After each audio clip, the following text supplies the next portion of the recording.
금요일 아침 10시부터 이튿날 같은 시각까지 평화나무의 공명선거 감시단 활동 모금 24시간 라이브를 했습니다. 어제 집으로 돌아가서 해롱해롱 지냈고요. 오늘 아침 6시에 일어나서 텔레그램 방을 봤는데 김도희 간사께서 간밤에 7천만 원이 넘었다는 낭보를 전해주셨습니다. 오늘 주보에는 6,600만 원으로 나와 있는데 그 사이에 또 400만 원이 더 들어왔습니다. 이 모금은 기부금품 모금법에 맞춰서 서울시의 허락을 받고 하는 겁니다. 최대 3억 원까지 모금할 수가 있습니다. 상한액이 한 4분의 1 정도 돈이 모인 건데도 정말 감격적입니다. 여유 있는 누군가가 한 방에 3억을 보낼 수도 있었겠죠. 하다못해 추종자에게 이거 안 내면은 불이익이 있다, 뭐 지옥 간다, 뭐 이래서 협박해가지고 모을 수도 있는 돈이겠죠. 3억은.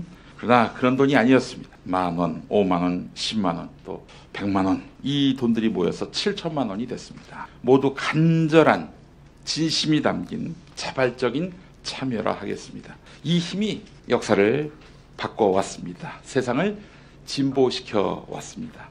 광주항쟁이 어땠습니까? 이 순국하신 분들이 어디서 돈 받고 이런 일을 했었습니까? 아니죠.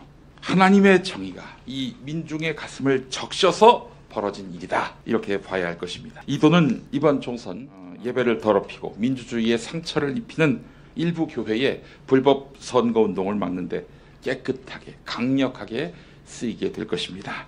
다시 한번 벙커원교회 목사면서 평화나무 이사장으로서 감사의 인사를 올립니다. 감사합니다. 오늘 열왕기 상에 궤가 나옵니다. 궤. 법궤라고도 하고요, 언약궤라고도 합니다. 법궤 안에 뭐가 들어가 있느냐?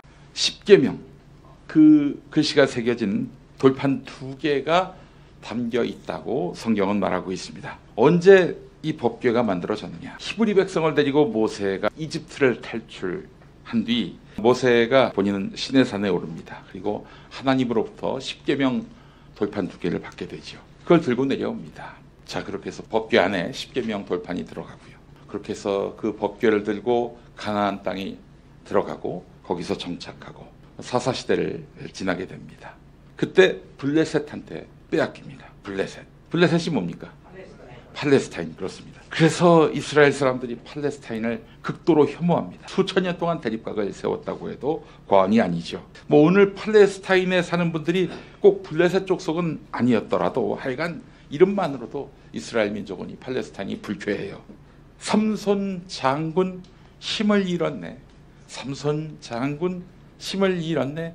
그 다음이 뭡니까? 가사가 머리털 깎아버리고 힘을 잃었네. 이 노래 모르세요? 이 노래 몰라요? 나 어렸을 때 정말 입에 단내가 나도록 불렀는데 이 노래 몰라요? 삼손 장군 힘을 잃었네. 삼손 장군 힘을 잃었네. 머리털 깎아버리고 힘을 잃었네. 몰라요, 이 노래를? 놀랍네. 응? 어떻게 이 노래를 부를 수가 있지? 나는 구원열차 올라타고서. 그 노래 아시죠? 그 노래 앞부분에 이 노래를 불렀다니까? 나 참 모르시는구나. 예. 삼손 장군이 왜 힘을 잃었는지는 아시죠? 이 노래는 모르더라도. 예. 그래요. 진짜 그 머리털을 누구 때문에? 네, 데릴라 때문에 이제 깎았는데 그 이후로 이제 힘이 빠졌어요.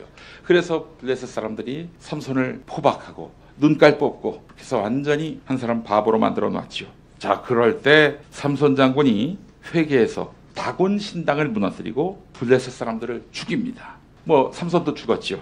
이것 때문에 블레셋이 이스라엘을 상대로 보복합니다. 이게 아벡 전투라고 하는 건데 그때 법궤를 이스라엘이 블레셋에게 빼앗깁니다. 블레셋이 법궤를 가져갔어요. 자, 광야에서 가나안에 들어가서 사사시대가 열리기까지 잘 보존했던 그 법궤, 언약궤를 빼앗기게 된 것입니다. 그러다가 얼마 후에 다시 되찾습니다. 되찾았다기보다는 그냥 그들이 블레셋이 그걸 그냥 갖다 놨죠. 사실은 100년 4개월. 야, 외우기도 좋게 100년 4개월 뒤에 그 법궤를 도로 갖다 놨습니다. 블레셋이 이스라엘에.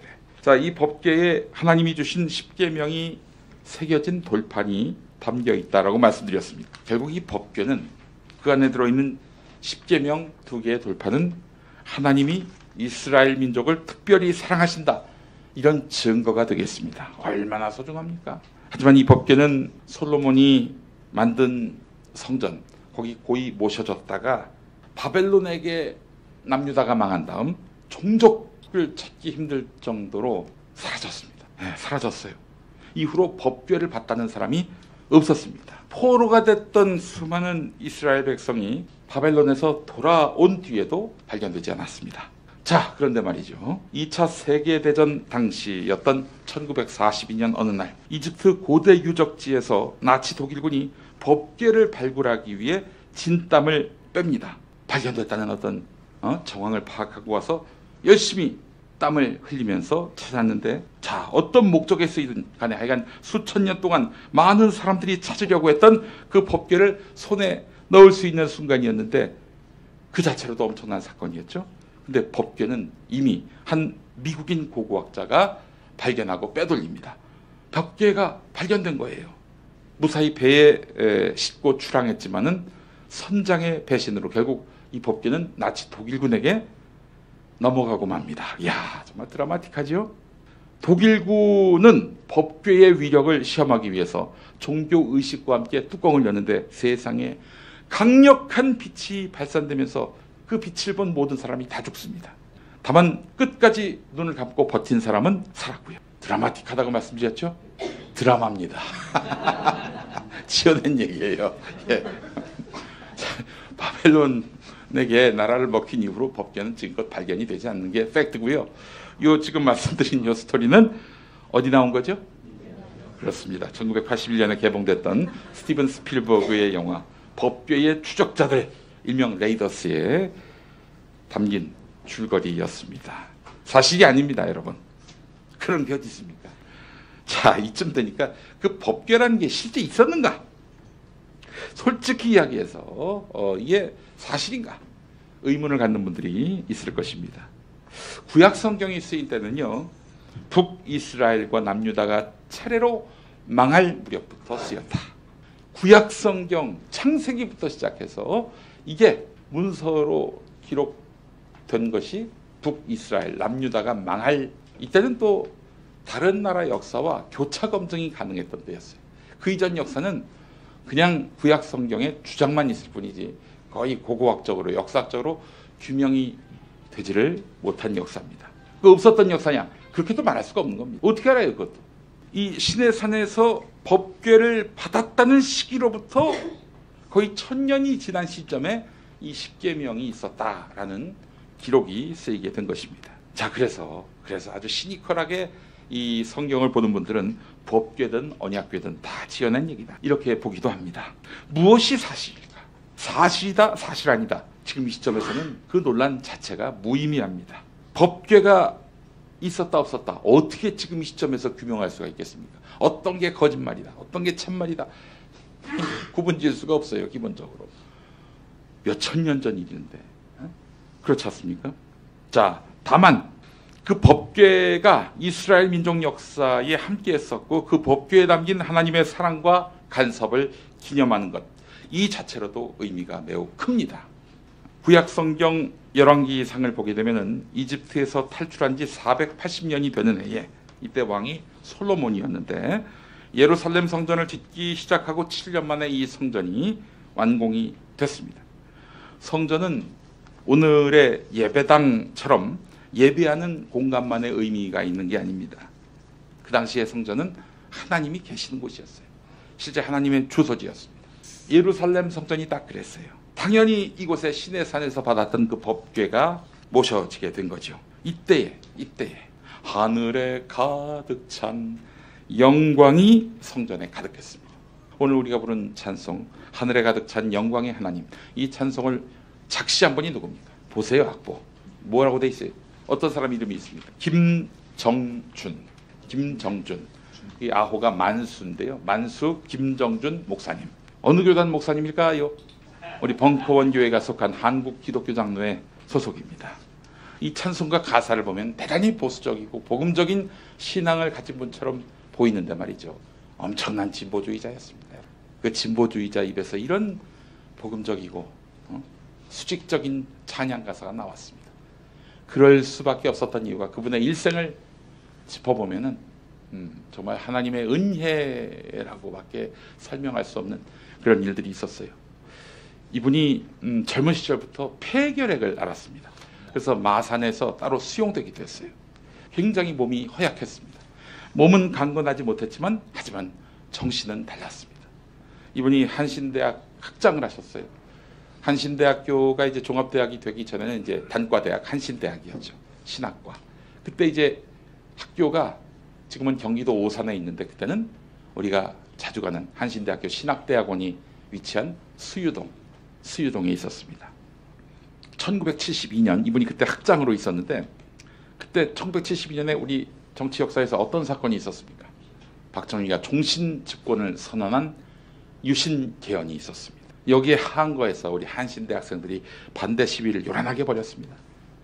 한신대 학생은 물론이고 교수님들도 구속이 됩니다.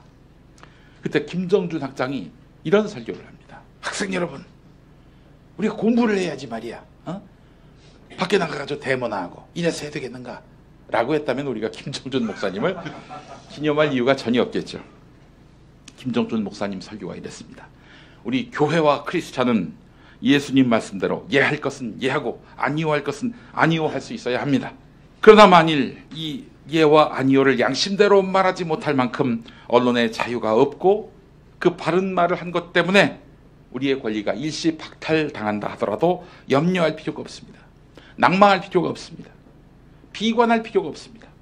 우리가 말을 못하면 돌들이 소리를 지를 수 있기 때문입니다. 와, 그냥 학생들 가슴에 불을 질렀습니다. 이 양반이. 한신대 교수 전원은 학생을 더 이상 잡아 가두지 말라라면서 몹쓸 정권에 맞서서 삭발을 합니다. 교수님들이 삭발을 했어요.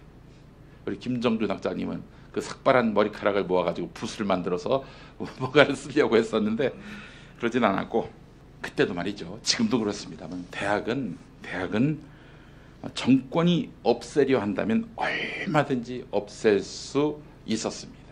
대학은 그래요. 이게 대학이 여러분 뭐 무슨 각 학교가 알아서 존립하는 게 아니에요. 국가로부터 지원금도 받고 여러 혜택도 받게 되죠. 그러니까 국가가 해야 할 대학 교육을 각 대학에게 위임한 거예요. 그러니까 대학이 말을 안 듣는다? 그냥 허가 취소하면 됩니다. 그러니까 한시대가 없어질 상황이 됐어요. 어쩔 수 없이 결국에는 정권의 요구를 들어줄 수밖에 없는 상황이었습니다. 당시 한신대에게 내려온 압박은 뭐였냐면은 학생들을 제적시켜라, 잘라라 이랬어요. 그렇지 않으면은 학교를 없애버리겠다 이랬었어요. 그 요구를 안 들을 수가 없습니다.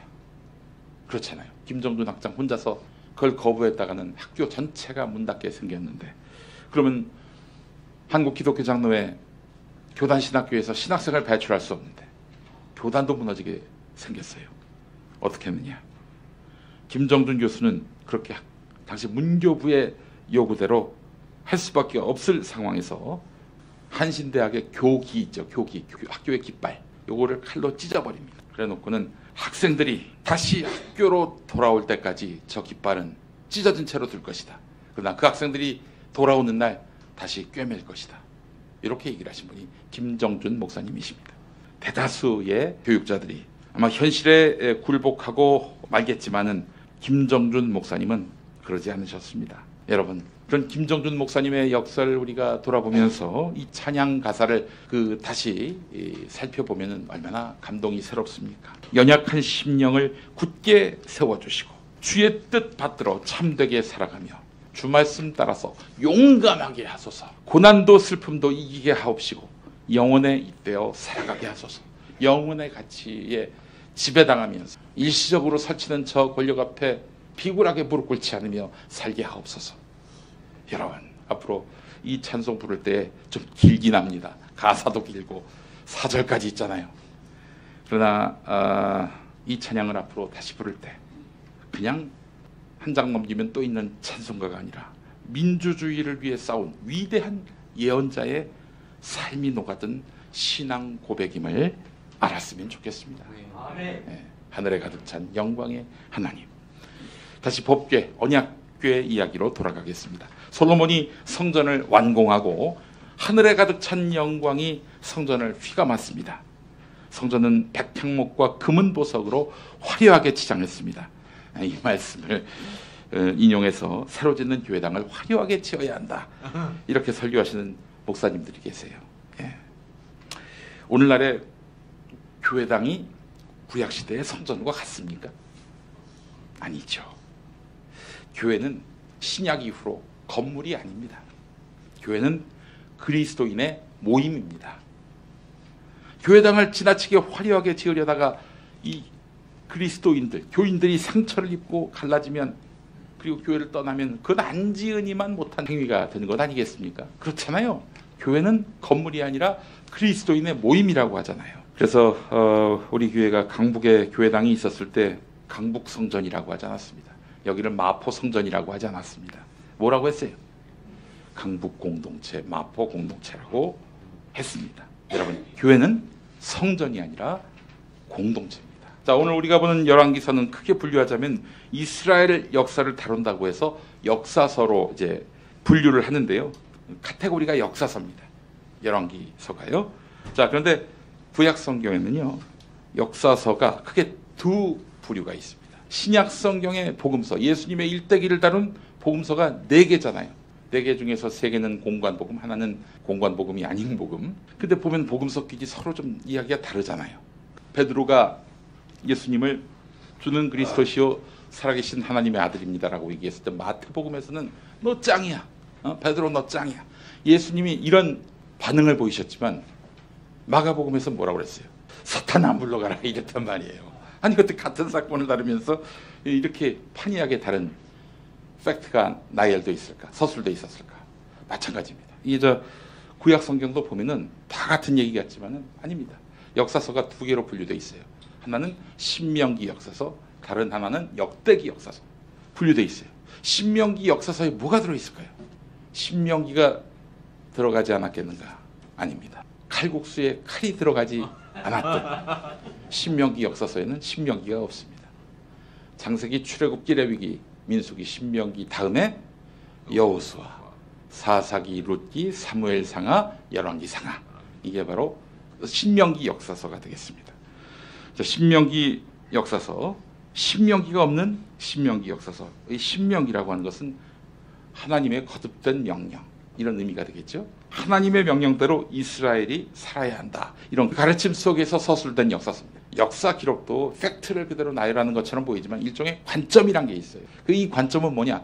하나님 말 잘 들으면 복 받고 하나님 말 안 들으면 징계를 받는다. 이게 바로 신명기 역사서의 핵심 논리입니다. 이 신명기 역사서는 남북 이스라엘이 망하는 과정까지를 다루고 있는데, 망하는 과정으로 이제 대미를 장식한단 말이에요. 한마디로 하나님의 뜻을 거역하면 너희는 다친다, 이 이야기입니다. 이 말씀을 잘 보면 알겠지만은 삼손도, 사울 왕도, 다윗도, 솔로몬의 아들들도 하나님의 뜻을 거역하면은 징계를 받는다, 이런 내용이 담겨 있습니다. 이게 바로 신명기 역사서가 되겠습니다.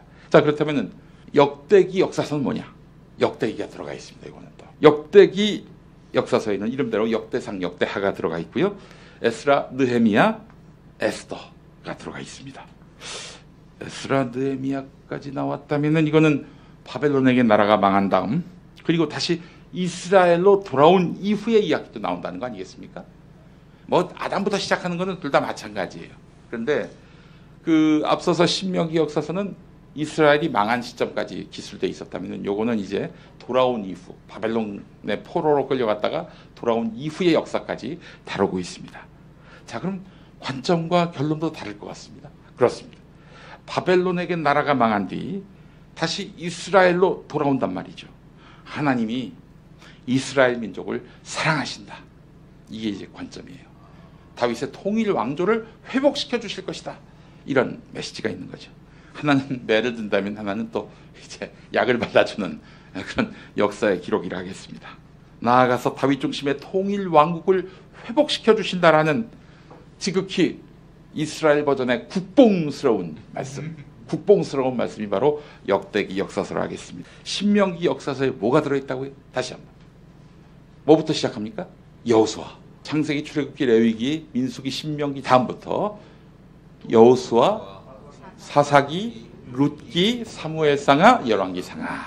자, 그러면 역대기 역사서인 뭐가 있습니까? 역대상하, 그리고 에스라, 느헤미야, 에스더, 이렇게 들어있다고 보시면 되겠습니다. 자, 신명기 역사서, 이 열왕기 상하가 이 신명기 역사서에 들어가 있는 거 아니겠습니까? 하나님에게 배반하지 않아야 한다. 하나님의 뜻을 잘 따르면 복을 받는다. 이 메시지는 열왕기 상에도 면면이 흐르고 있습니다. 오늘 열왕기상 보면요, 앞부분에 이걸 굳이 넣을 필요가 있을까 싶을 정도로 아주 구체적인 성전 건축과 봉헌에 대한 정보가 들어 있습니다. 이거는 그냥 넘어가도 될 그런 내용이 아닐까 싶은데, 제사장들이 야훼의 언약궤를 지성소에 있는 그룹의 날개 아래에 둔다, 이런 내용이 나옵니다. 오늘 우리가 읽은 내용의 첫 부분 8장 7절이죠. 그룹들이 궤가 놓인 자리에 날개를 펼쳐서 궤와 채를 덮게 하였다. 갑자기 이 말씀에서 어떤 분의 흑역사가 생각이 납니다. 언약궤를 그룹들의 날개 아래에 둔다. 여러분, 그룹이 뭡니까? 그룹이 뭐예요? 현대 그룹 할 때 그룹입니까? 그룹 성경 공부할 때 그룹입니까? 아닙니다. 전혀 아니에요. 여기서 그룹은 히브리 말로 캐룹이라는 말인데, 우리가 알고 있는 GROUP 아니에요. 전혀 아니에요. 예, 우리 복음성가 중에 우리는 주님의 움직이는 교회라는 노래 있잖아요. 그룹 날개 사이에 임하신 것처럼 내 위에 임하소서, 이 가사의 노래 있잖아요. 여기 그룹 성경 공부할 때, 현대 그룹 할 때 그 그룹이 아닙니다. 이 그룹은 사람과 짐승의 모습을 가지고 있는 나무로 만들어진 형상, 이겁니다. 형상이에요, 형상. 언약궤를 지키는 존재, 법궤를 지키는 존재, 이렇게 보시면 되겠습니다. 근데 어떤 신천지 강사가 말이죠, 천사가 4개의 그룹으로 돼 있다 라고 얘기했다가 그 강의 들으러 온 사람한테 아주 개망신을 당했어요. 얼마나 민망하든지 동영상으로 아직도 찾아보면 나오는데 내가 다 얼굴이 화끈거리더라고요. 여러분, 그 그룹은 캐룹, 법궤를 지키는 형상이 되겠습니다. 예. 자, 그룹은 사람과 짐승의 모습을 가지고 있는 나무로 만들어진 형상, 법궤를 지키는 존재다, 이렇게 말씀을 드렸는데요. 그룹은 하나님의 살아계심, 역사하심, 그리고 보호하심을 상징하는 것이라 하겠습니다. 솔로몬 성전에서의 언약궤는, 법궤는 성전을 하나님께서 지키고 보호하신다, 이런 의미가 되겠습니다. 자, 그런데 바벨론이 침략해서 그 성전이 그야말로 파괴됩니다. 그리고 법궤가 실종돼요. 어디 갔는지 모르는 상태가 됐습니다. 자, 이스라엘 백성은 어떻게 생각하겠습니까? 자기들의 불순종과 죄악 때문에 이렇게 예루살렘 성전이 파괴가 됐는데, 이 이스라엘 백성들 회개하겠어요? 회개 그 이전에 하나님은 없구나, 이렇게 생각하지 않겠냐 이거예요. 하나님은 안 계셨구나, 허상이구나. 자, 이 무렵에 우리가 보는 구약성경, 모세오경부터 구약성경이 쓰였다면, 여러분 이제 좀 맥락이 이해가 되십니까? 이때부터 구약성경이 쓰였어요. 나라가 망하는 그 시점에 쓰여지게 된 겁니다. 하나님은 안 계시는 분일 수 있겠구나라고 사람들이 생각할 때쯤 이 구약성경이 쓰이게 된 것입니다. 실망하지 말아라. 태초로부터 우리를 만드시고 지키시고 이끄신 하나님은 지금 이 순간도 우리와 함께 계신다. 우리가 회개하면 야훼 하나님께로 돌아가면 된다. 이 차원에서 쓰이게 된 것입니다. 구약성경이. 십계명의 작성 이유도 그러할 것입니다. 첫째부터 넷째까지가 뭐예요? 한마디로 얘기하자면 야훼 하나님만 믿어라. 그분만 믿고 섬겨라. 배반하지 말아라. 이거 아닙니까? 5계명부터 10계명까지는 인간 사이의 어떤 윤리, 법도, 그리고 규율, 이런 것들을 담고 있는 것 아니겠습니까?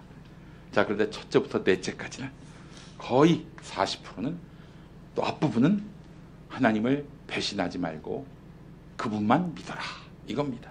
그럼 우리에게는 살 길이 열린다라는 이야기가 되겠습니다. 자, 법궤는 눈에 보이지 않는 하나님이 백성 가운데 계신다는 것, 그것을 의미하니 법궤 이야기 역시 이스라엘이 파괴된 시점에서도 매우 큰 의미를 갖는 것 아니겠습니까? 그렇잖아요. 하나님은 기뻐 받으신 것 같습니다. 이 솔로몬의 이런 성전 봉헌, 그리고 법궤를 그 안에 잘 모신 것, 야훼의 성전에 영광이 가득하다, 이렇게 기록되어 있지 않습니까? 성전이 화려해서 바치는 제사의 그 제물들이 값비싸서 아닙니다. 나를 기억하고 찬양하는 너희, 나의 말씀인 십계명이 담긴 법궤를 성전 안에 봉헌하면서 모시는 너희, 이로써 나의 통치를 인정하는 너희에게 내가 함께하겠다. 함께하겠다. 이거 아니겠습니까? 그렇습니다. 솔로몬 성전에 법궤가 들어가는 상황, 하나님이 가장 기뻐하시는 상황은 우리도 오늘에서 재현할 수가 있는 것입니다. 우리가 돈과 세상 권력에 견눈질하지 않고 하나님만 따르며 하나님만 높이며 하나님만 중심에 두며 살아간다면 우리는 솔로몬 성전의 빛나고 화려한 역사를 오늘 우리의 모임에서, 내 일상에서 재현할 수가 있는 것 아니겠습니까, 여러분? 자, 그렇다면 우리는 어떻게 해야 하나님께 지배받음으로써 하나님께 인정받고 보호받고 복받는 존재가 될까요? 하나님의 말씀을 간구해야 합니다. 하나님의 말씀을 간구해야 합니다. 간구 정도가 아니라 갈구해야 됩니다. 그 말씀을 듣고 싶어서 갈증이 나야 돼요. 하나님의 말씀을 들려주세요. 듣지 않으면 현기증이 날 것 같아요. 이 정도는 돼야 합니다. 오늘날 성경이 번역본별로 나오고 신앙서적, 성경 공부 교재, 나아가 유튜브 강의까지 하나님의 뜻을 알고자 마음먹는다면 도움받을 수 있는 교재가 넘쳐납니다. 여러분, 그런데 지금까지 제가 많이 봤는데 역시 어떤 성경 연구 콘텐츠는 수요 사경회를 능가를 못해요. 수요 사경회, 평화나무 유튜브 가시면은 우리 한문덕 목사님의 수요 사경회 한번 경험해 보시기 바랍니다. 정말 좋아요. 제가 매주 이제 한 편씩 요약을 하는데 저도 많이 배워요, 진짜. 어쨌든 이렇게 하나님의 뜻을 알고자 마음 먹으면 도움받을 수 있는 교재가 넘쳐납니다. 내가 그냥 성경 공부 열심히 하겠다, 이게 목적이 돼서는 안 돼요. 내가 하나님 뜻대로 살겠사오니 저에게 그 뜻을 일러주십시오, 그 지혜를 주십시오 하는 그런 목적이 있어야 되는 것입니다. 하나님에게 지배를 받아야 하는데 뭐 어떤 명령을 따를지 그 지배의 내용을 모르고 하나님께 지배받는다 말뿐인 거죠. 솔로몬의 아버지 다윗을 보십시오. 하나님의 법궤를 찾기 위해서 기도를 했습니다. 그 사람은 목적이 있는 기도를 했습니다. 법궤를 찾을 때까지는 내가 집에 들어가지도 않고 침상에 눕지도 않겠다. 제발 하나님, 당신의 말씀이 담긴 법궤의 위치를 알려달라, 이랬습니다. 법궤를 발견했어요. 어떻게 했습니까? 다윗이 기뻐서 춤추었습니다. 그리고 법궤를 예루살렘 성으로 모셔오지요. 그리고 그의 아들은 그걸 성전에, 새로 지은 성전에 모시게 되는 것입니다. 우리는 하나님의 뜻을 알려달라, 알려주실 때까지 나는 먹지도 잠들지도 않겠다, 이런 자세로 그 말씀을 간구하고 있습니까? 솔직히 하나님의 뜻대로 하겠습니다 하면서 막 기도한단 말이죠. 그래놓고 눈 뜨면 그 다음부터는 자기 마음대로 합니다. 자기 마음대로 하는 것이 하나님의 뜻을 따르는 것이냐 생각을 해요. 당신의 뜻을 따르고자 하오니 내가 내 주도권을 다 내려놓겠사오니 하나님 나를 이끌어 주옵소서, 이런 기도를 해야 되는 거 아니겠습니까? 그 뜻대로만 하겠습니다. 이럴 때 하나님은 기뻐하시고 나는 가만히 있어도 그 길을 걷게 만드십니다. 그 길을 인도하십니다. 구약시대엔 법궤가 그러했지만 오늘에는 그 법궤가 있지도 않을 뿐더러 그 법궤라는 사물 자체가 하나님으로 치환될 수는 없는 것입니다. 하나님의 뜻을 따르는 삶이 법궤를 모시는 삶이라 하겠습니다. 하나님의 뜻을 따르는 삶에는 실수와 오류, 패착이란 것은 존재하지 않습니다. 여러분, 주님 뜻대로 할 테니 그 뜻을 보여주소서 간절히 기도합시다. 왜 정답을 두고 딴 길을 찾아 헤맵니까?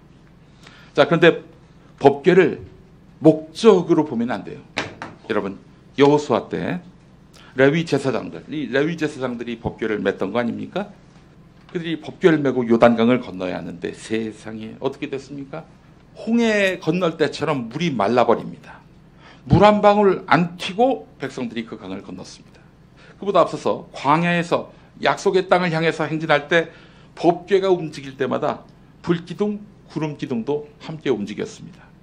법궤는 곧 하나님의 임재였습니다. 이러다 보니까 이 어리석은 인간들은 법궤가 하나님이시다, 법궤 안에 하나님이 들어가 계신다, 이렇게 착각을 했던 거죠. 그들은 법궤를 하나님의 말씀을 담은 것이 아니라 그냥 하나님으로 여겼던 거예요. 여러분, 제사에 쓰일 제물을 빼돌리고 입구에서 수종드는 여성을 성추행한 제사장 누굽니까? 최악의 제사장, 엘리 제사장이죠. 하나님을 능멸한 엘리 제사장, 그리고 그의 두 아들이 있었는데 전쟁 나갔다가 블레셋하고 붙었다가 졌어요. 원인이 무엇일까? 그들은 골똘하게 생각을 했습니다. 그래, 법궤를 들고 나갔어야지. 법궤를 들고 나갔어야지. 건너는 강 마르게 하고 구름기둥, 불기둥이 따라왔던 그 법궤를 들고 전쟁터에 나갔어야지. 아이고, 그래야 이겼는데 그걸 안 들고 나가는 바람에 졌잖아. 이렇게 생각하고 다음 전투 때 갖고 나갔단 말이에요. 어떻게 됐습니까? 전쟁에 졌을 뿐 아니라 법궤를 강탈당합니다. 그 귀한 걸 말이죠. 자, 그리스도인이라는 이유로 그것을 목적으로, 권력으로 삼는 사람들이 있습니다. 그리스도인으로서 어떻게 살 것인가에 대한 고민, 또 어떤 행실을 보여야 될 것인가 하는 사명감은 없이 나 기독교인이야 하면서 그걸 목적으로 삼는 사람들이 있다는 얘기죠. 예전에 이모 장로님이 대통령으로 있었을 때. 왜 웃으세요? 이모 장로가 2명입니다. 2명이에요. 예. 누구를 생각하시는 거야? 고소영으로 이름 붙여진 소망교회 인연이 있잖아요. 응? 자, 그러나 그리스도인이 그리스도인답지 않게 살면서 나 교회 다닌다고, 나 장로라고 해봐야 의미가 있겠습니까? 아니, 사는 건 개차반인데 나 교회 장로다, 그리스도인이다. 의미가 있어요? 없는 거죠. 하나님의 사람이라면 하나님 뜻대로 살아야 그다운 것입니다. 그렇지 않다면 법궤의 핵심, 하나님의 뜻은 사라지고 법궤에 대한 우상 숭배만 남은 것이죠. 그러니까 이 엘리의 아들들은 법궤를 우상 숭배했던 사람들이에요. 만약 법궤가 말 그대로 하나님이고 그래서 법궤를 손에 넣은 사람에게 자동으로 복이 임한다면 블레셋은 대박이 났겠죠. 법궤를 훔쳐간 거 아니에요. 빼앗아간 거 아니에요. 블레셋 사람도 그럴 줄 알았습니다. 그래서 그 법궤를 아스돗이라는 자기들의 거점 도시로 옮겨갑니다. 아스돗에는 그들이 믿는 신 다곤이 있었습니다. 다곤. 그들이 믿는 신 다곤도 있고 저 이스라엘의 신 야훼를 모신 법궤도 여기 갖다 놓으면 여긴 대박 나겠다고 생각을 했던 것 같습니다. 자, 어떻게 됐습니까? 응?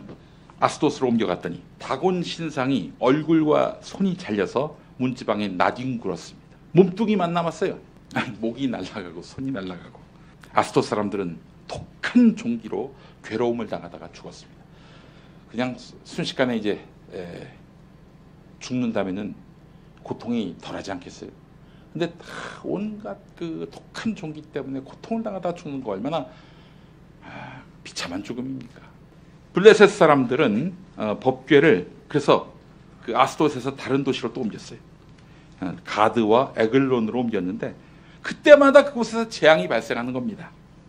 그래서 결국 법궤의 원주인에게 돌려줘야겠다 이렇게 생각을 해서 그냥 뭐 갖다 버리다시피 했어요. 여러분, 법궤는 하나님이 아닙니다. 법궤는 하나님 말씀의 상징일 뿐이죠. 우리는 하나님을 믿어야지 법궤를 믿으면 안 되는 것입니다. 하나님을 표현하는 그 어떤 것이든 그것은 상징입니다. 눈에 잘 보이지 않고 손에 잡히지 않는 그 하나님을 다른 것에서 발견했다, 이게 하나님이다 라고 말할 수는 없는 것입니다. 하나님의 말씀을 사모하고 그것을 실천하는 삶에 진정한 신앙이 있는 것입니다. 하나님 믿는 믿음이 있는 것입니다. 아멘. 2024년 예배와 강단이라는 책을 제가 매년 받습니다. 실천신앙연구소에서 만든 예배와 강단인데 여기 나온 예화입니다. 1900년대 초 황해도 재령 동부교회에 정찬유라는 이름의 장로님이 계셨습니다. 지금은 남한이 굉장히 교회도 많고 그리스도인이 많은 것 같지만 여러분, 해방전 이북에 비하면 아무것도 아닙니다. 이북이야말로 평양 대부흥운동의 본산이었던 것처럼 정말 교회가 많았어요. 그 또 황해도에 특히 많았는데 재령 동부교회에 정찬유라는 장로님이 계셨는데 학교 앞에서 문방구를 하던 분이었는데 11조도 제대로 드리지 못했어요. 그 정찬유 장로님은 굴물각으로 11조 생활을 철저하게 했습니다. 하나님의 은혜로 생활이 차츰 나아지고 건축 자재상을 하던 때에 마침 건축 붐이 일어서 황해도의 큰 부자가 됐습니다. 제대로 지은 집에서 살아보고 싶었던 장로님, 마당에 건축 자재를 쌓아놓고 있었는데 이건 내 집부터 짓는 게 아니라 교회당부터 지어야 되는 거 아닌가, 내가 다니는 교회에 교회당부터 건축해야 되는 것 아닌가, 이런 감동이 와서 3만 환, 지금의 30억 원을 건축 헌금으로 드렸다는 겁니다. 와. 교회는 대지 3만 평을 구입하고 현대식 건물로 예배당을 건축해서 봉헌했다고 합니다. 자, 그리고 얼마나 고마워요. 정찬유 장로님이 머릿돌에 정찬유 장로 기념 예배당 이렇게 딱 새겨 놓았습니다. 근데 그때부터 이 장로님이 교회에 안 나오는 거예요. 본교회에 출석하지 않고 다른 교회에서 예배를 하고 있는 겁니다. 그래서 목사님과 교인들이 찾아갑니다. 왜 본교회에 안 나오시냐고. 그랬더니 장로님 답은 이랬습니다. 제가 지금까지 재령 동부교회에 나왔던 것은 이 교회의 주인이 주님이셨기 때문입니다. 그런데 이제 교회의 주인이 바뀌어서 정찬유라는 사람의 교회가 돼버렸으니 내가 어떻게 사람이 주인인 교회에 나갈 수가 있겠습니까? 다들 돌아가 주세요. 그래서 교회는 그 머릿돌을 갖다 버렸습니다. 그래서 주님 기념 예배당으로 바꾼 거죠. 그 후에야 장로님이 그 교회에 다시 나왔다고 하더라고요. 예, 여러분 이 예화에서 주의할 점이 또 하나 있습니다. 11조 때문에 축복받았다 이런 오해입니다. 아, 이거 예화에 이 함정이 숨었어요. 예. 11조 때문이 아닙니다. 여러분 10의 3조, 10의 5조라도 하나님이 기뻐하시지 않는 헌금을 하는 사람 하나님이 기뻐하시지 않습니다. 하나님께 가장 소중한 것을 드리고자 하는 자발적인 마음, 그거는 우리가 높이 평가를 해야 되겠습니다만은 그러나 액수 이런 거에 그 본질이 있다라고 오해하시면 안 된다는 거죠. 돈벌이가 정당해야죠. 거둔 수익이 정의로워야죠. 노동자들 이렇게 못 살게 굴고 억압하고 갈취해서 모은 돈 혹은 부정한 부당한 방법으로 돈을 모으는 것 하나님이 기뻐하시겠습니까? 아닌 거죠. 존경하고 사랑하는 벙커원 교회 교우 여러분, 예수님께서 자기 의를 과시하던 바리새인을 향해서 모래 위에 집 짓는 어리석은 건축가와 같다고 하셨습니다. 그렇습니다. 우리 벙커원 교회가 주님의 영광으로 가득 차려면, 솔로몬이 지은 법궤를 모신 성전처럼 되려면 하나님을 주인으로 모시고 그분 뜻대로 살면서 그러한 까닭에 삶에 결실이 있고 향기가 있는 삶, 그 삶에 하나님이 임재하시고 역사하시는 것입니다. 아멘. 나의 이름, 나의 공로가 드러나는 교회가 돼서는 안 되는 것입니다. 많은 교인이 모이고 헌금 액수 많은 교회면 좋겠지요. 그러나 교인들이 모였는데 아무것도 하는 일 없이 그냥 친교만 하다가 흩어지는 그런 교회에는 능력이 없습니다. 세상을 조금이라도 바꾸기 위한 헌신과 기도와 동역이 있을 때 이 교회는 솔로몬이 지은 법궤를 모신 성전, 주의 영광이 가득한 공동체로 평가를 받게 될 것입니다. 아멘. 하나님에게 칭찬을 받는 교회가 될 것입니다. 아멘. 그리고 더 크게 쓰임받는 교회가 될 것입니다. 아멘. 우리 모두 그런 벙커원 교회가 되도록 함께 기도하고 말씀을 묵상하면서 행동하는 그런 공동체가 됩시다.